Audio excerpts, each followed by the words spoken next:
السلام عليكم ورحمة الله وبركاته. اللهم استرنا فوق الأرض وتحت الأرض ويوم العرض عليك.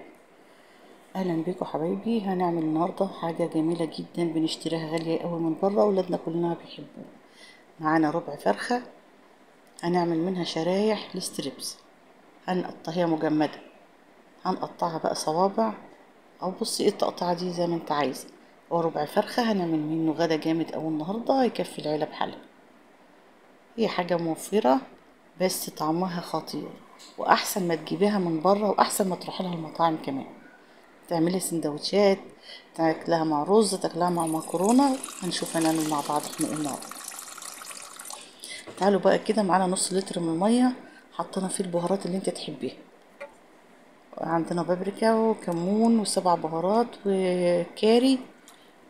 معلقه اللي انتوا شايفينها زيت دي مش زيت، دي كان عندي ازازه فيها دبس رمان، والدبس الرمان لازق تحت مش عايز ينزل، فهي ما نزلش دبس الرمان مش مشكله. يعني لو معلقه عسل اسود هتبقى زي الفل. هنحط فيها الفراخ بتاعتنا كده، ونسيبها بقى ايه ساعتين 3 من بالليل، نص ساعه الوقت المتاح ليكي. هنجيب بقى ايه شويه دقيق محترمين كده، ومعاهم معلقه فيجيتار حاره ديت ممكن تستغنى عنها، وشويه بابريكا وشويه كير وشويه ملح، وممكن الهيصه دي كلها تستغنى عنها وكفايه شويه الدقيق. يلا بقى يا عروسة، أي عروسة جديدة تقوم كده زي الشاطرة كده تعمل مفاجأة لجوزها بحاجات اقتصادية كده، تقول له تبين له شطارتها.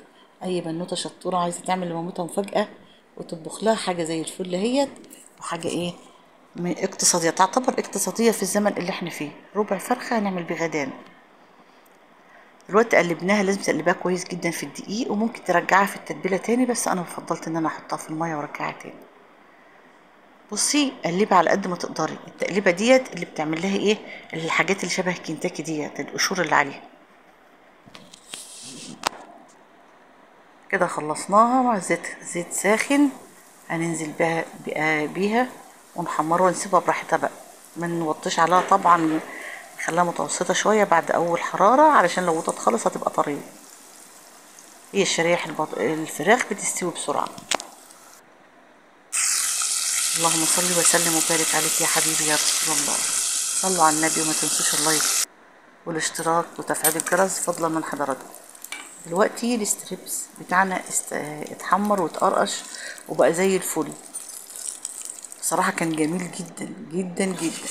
هنطلعه بقى عشان ما يطراش في اي مصفى سلك او مصفى ألمونيا زي اللي بنعمل بها الطماطم زي اللي شفتها ده، لان لو طرى، لو انت غطيتي عليه وسبتيه هيروح طري ومش هيقرقش ويديكي ايه النتيجة الحلوة اللي زي اللي انتوا بتشتروها من بره. ليه نشتريه بالغالي لما نقدر نعمله في البيت؟ شايفين ابيض وزي الفل ازاي. بصراحه لو يعني لو عارفه ان هو مستني الغدا كنت خلصت عليه لوحدي. بسم الله ما شاء الله. قال يعني بعمل ديكوريشن، يعني حطيت شويه ده اللون الاخضر عشان اكسر بس شويه، مع شويه مكرونه، والحمد لله.